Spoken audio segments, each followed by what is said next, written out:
love the anatomy, I love psychology of people, which again is very helpful when you're writing fiction. So to understand behaviours, and the type of science I went into was health sciences. So I don't think that was any accident. And also it was a science where I use my hands quite a lot, so manual therapy. But I've got stories from the age of 7.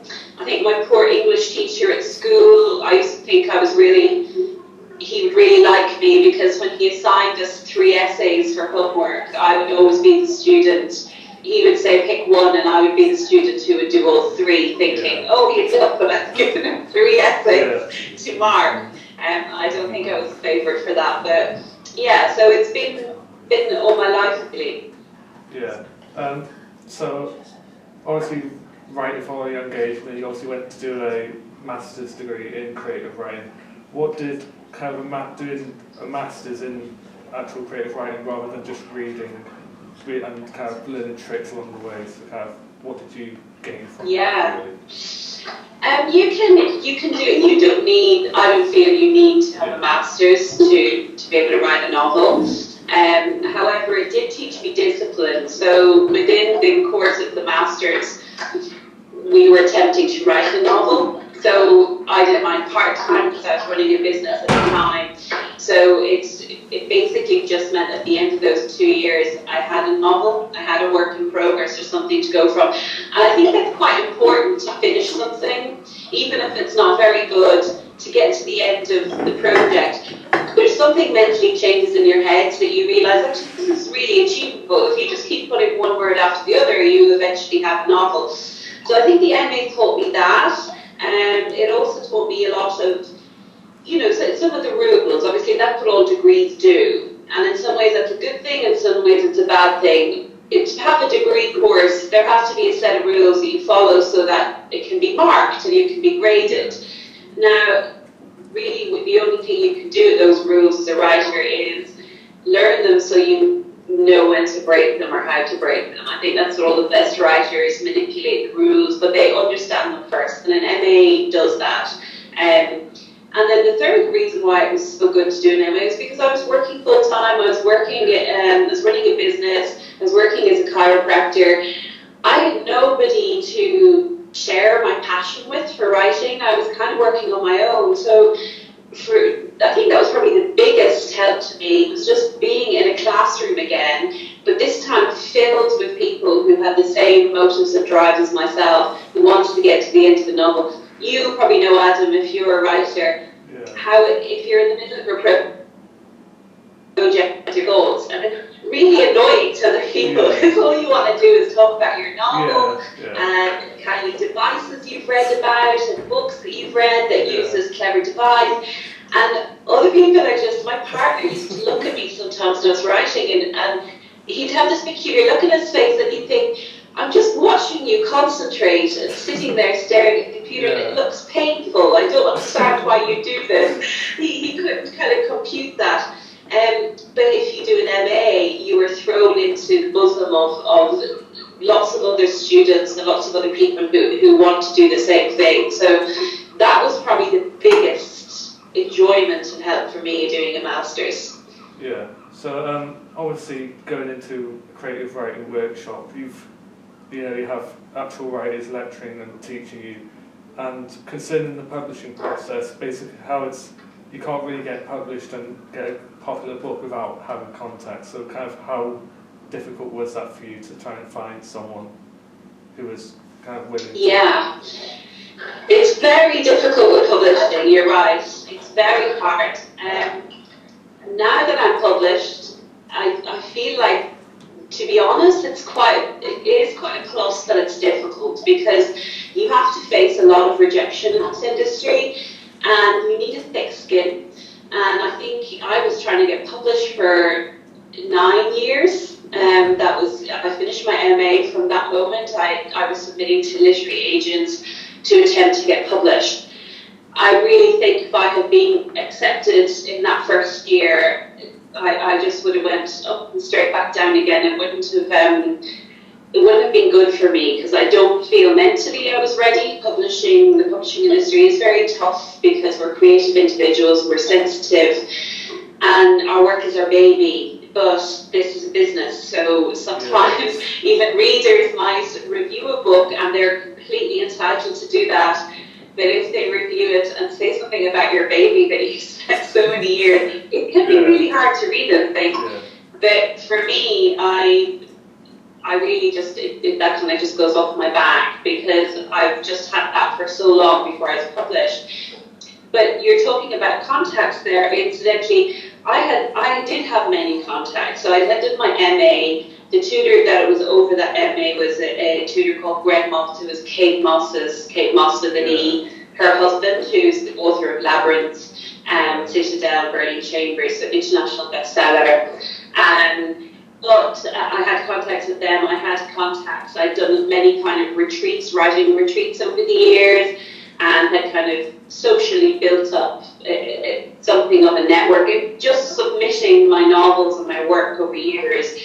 And email contacts, so agents who kind of recognized my name, who even though they were rejecting me, were saying, there's something here, it's just not quite right. So I could submit the next piece of work to them with, you were interested with this, but you said the market wasn't ready, perhaps you'd like this next piece.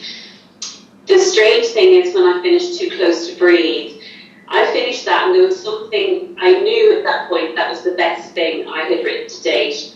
I submitted it to 10 or 12 agents, the majority of whom actually I hadn't any contact with before, I hadn't seen, maybe 2 or 3 I knew.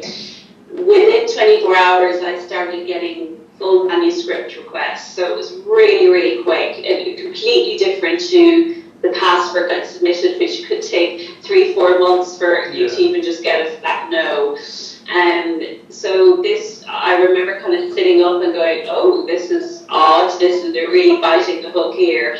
And they had asked for the full manuscript. Within a week or 2 weeks, I had a phone call with an agent, and it just started snowballing after that. I had 5 agents interested in representing me.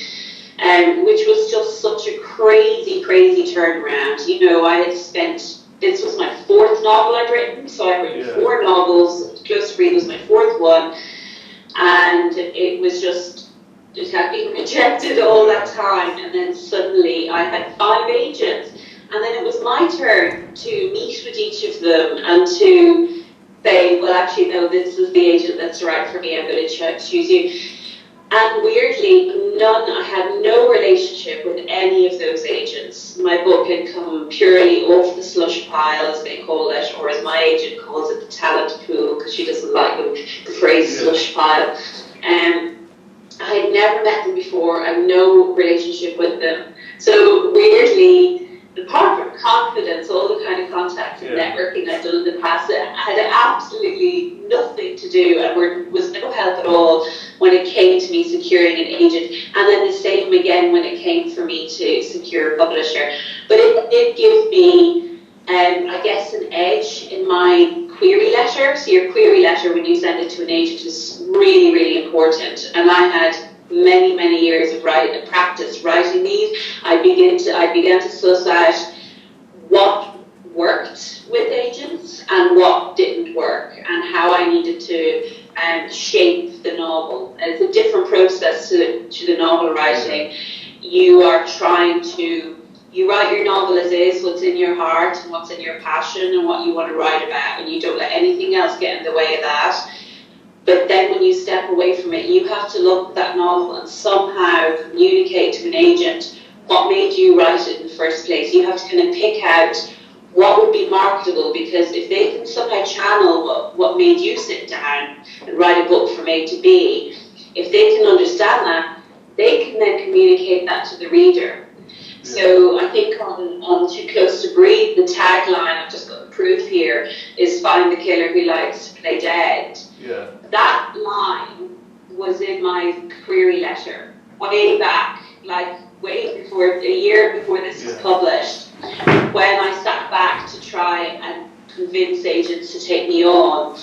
I had come up with this line in my query letter, and it had gone on right through the publishing process until they had published, or something along that line anyway. So I think I had something about the detective and then something about the killer, but they kind of used a derivative of it. Yeah. So when writing Too Close to Brief, how kind of worried were you that your writing or your story's been done before? Like, obviously it's a detective crime novel, there's thousands of crime novels out there. Like, how worried were you about, and what did you change out of that kind of fear? Yeah, I really try not to look at that too much, and to be completely honest, when I sat down to write Too Close to Breathe, even though I've read lots of crime fiction in the past, I hadn't in those past few years. I'd been reading more literary fiction, and I didn't even really know what it was, what genre it sat on. I was about it. I didn't realise it was a police procedural thriller. It was only when I finished and one of the agents said, "You've written an amazing police procedural." I was like, oh yeah, it is a police procedural. Because for me, as I said, what you're writing as a writer is what's in your heart, and that's what the truth you follow. And when I sat down to write that, it was quite quick. The character, Frankie's voice came to me really quickly, 2 days beforehand, and I could visualise her so clearly stepping out of this autopsy in Dublin. Yeah. And I knew that she was really talented at her job, that she was quite high ranking, and that absolutely nothing would faze her, but something had. Even though this seemed like quite a standard post-mortem for her to witness, she came out and she grew up in that ditch. So I knew that something was off, and that I didn't know what. And I just sat down and I tapped into her voice and began writing. And the kind of the plot unspooled from that moment for me. And then there were things that over the years previous I had kind of collected, as you do as a writer. You collect little interests and things that pique your interest. And when I would kind of go forward and I go, oh yes, that would really fit in there, like the Marc Chagall, the painting, the Prussian blue, which really appealed to my science side, but also the artistic side. Really love his paintings, and I thought when I started writing about the victim being interested in his paintings, I hadn't even kind of contemplated that Prussian blue would be as big in the plot as it was.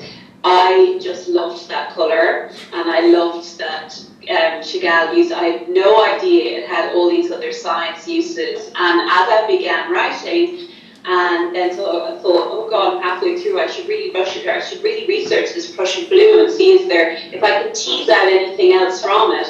And then this whole other side to this pigment came about, and it was kind of crazy, because I could have easily have written about the colour yellow or the colour anything, but for some reason I was attracted to this colour.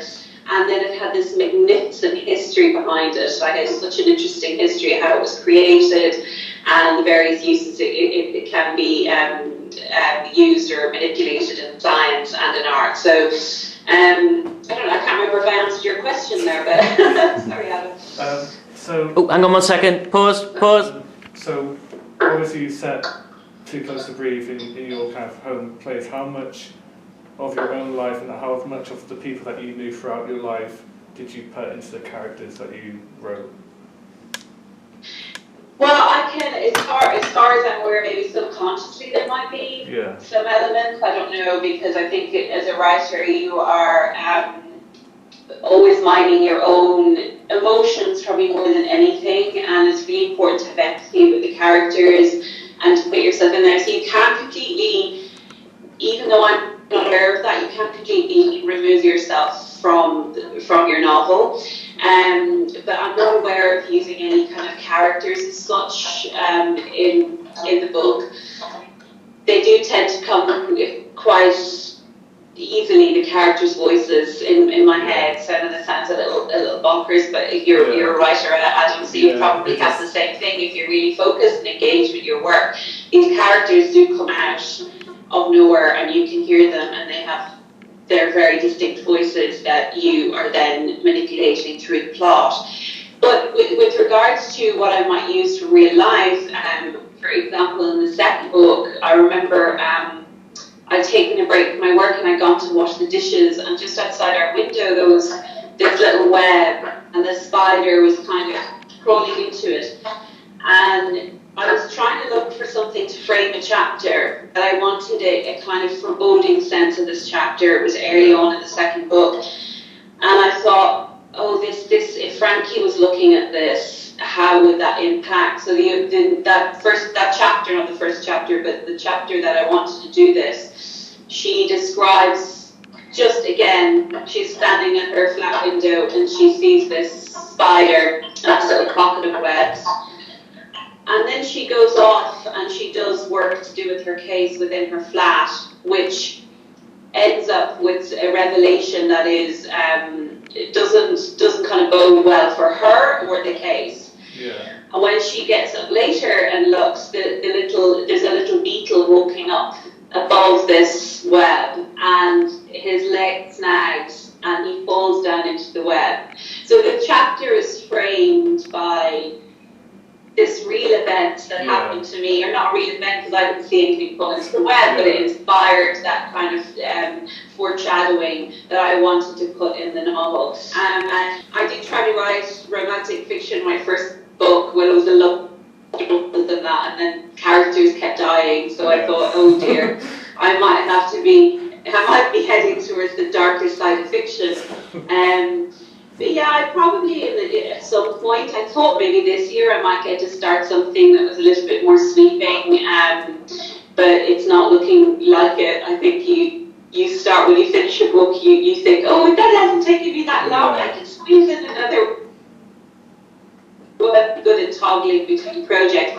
But I do work a lot of short stories and the odd poem and that on the side, and particularly if I'm drafting, because I think it really helps you be brave, particularly with the short story medium and poetry. It really helps you experiment, that you can very easily get stuck in the same kind of prose life, which is good because that's your voice, but you want to be able to maintain that playfulness, revel in the fiction a little bit, and show off, have your flair. And sometimes when people, particularly now because they're working with computers, it all looks so lovely and shaped very well on the screen that people are afraid to scribble out and to kind of be free a little bit.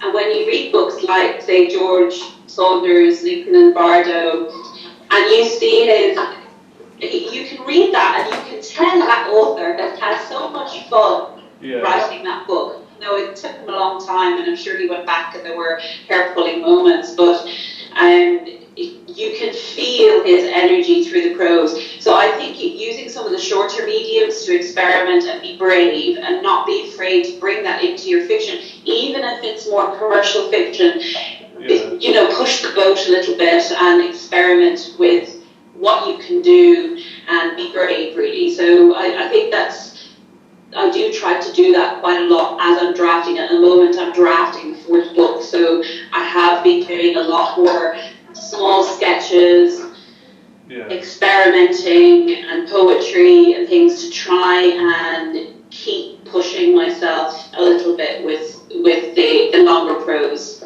Yeah, so obviously you read loads of different types of books, different genres. What is your most disliked thing to read? Where it's like characters, how they interact, or anything like that? To be honest, I tend to pick up books mostly on what kind of thing I'm in the mood for at that moment. So sometimes that is fiction that feeds you a little bit more, so you're looking at the heavier literary fiction, or although saying that, one thing that I'm not particularly fond of is literary fiction that the only thing going for it is a pretentious structure, something that even if there's not much of a plot, I still enjoy it, but I don't believe in getting in the way of the reader. I think you can write really beautifully, and some of my favourite, I think one of your questions, hope I'm not taking this from you now, but one of my favourite authors is Sebastian Barry, and one of the reasons I love him is his writing is just so pure. Nothing kind of gets in the way of the reader. However, it's really good quality prose. It's very considered. You feel in very safe hands when you're reading. So that's probably one of the things. The other thing, I mean, it does take a lot for me to put down a book once I've kind of engaged, as I said, because if I want something fast and a bit more commercial, I'll pick that up and I'll go with it.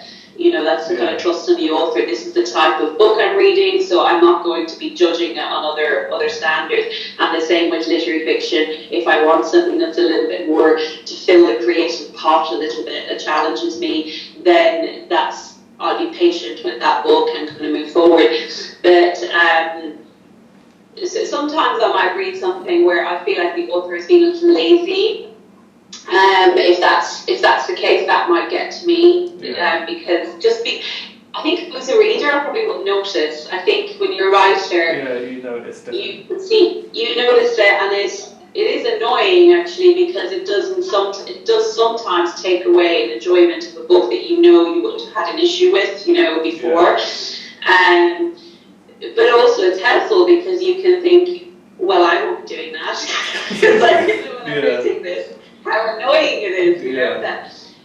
Or sometimes if the author if their prejudices leak onto the page, and I don't mean their characters being prejudiced or their judgments. That's great. So if you've got characters judgmental or that's consistent with their character, but if the author makes a leap, like if they've said something like, talking about a character saying this person's clearly really Christian and has certain beliefs because they bless themselves once in front of you, which might be a cultural habit rather than something that is down to how religious they are. So if you've got something like that in the prose that feels lazy to me, that they've just, or that they're not even self-aware of their own judgments that they're bringing to the page, I don't like that. It always kind of gives me a little uncomfortable feeling where, I feel a little bit embarrassed for the author because I'm just like, oh God, that you can't make that leap. Your characters can make that leap, absolutely. Your characters can do that.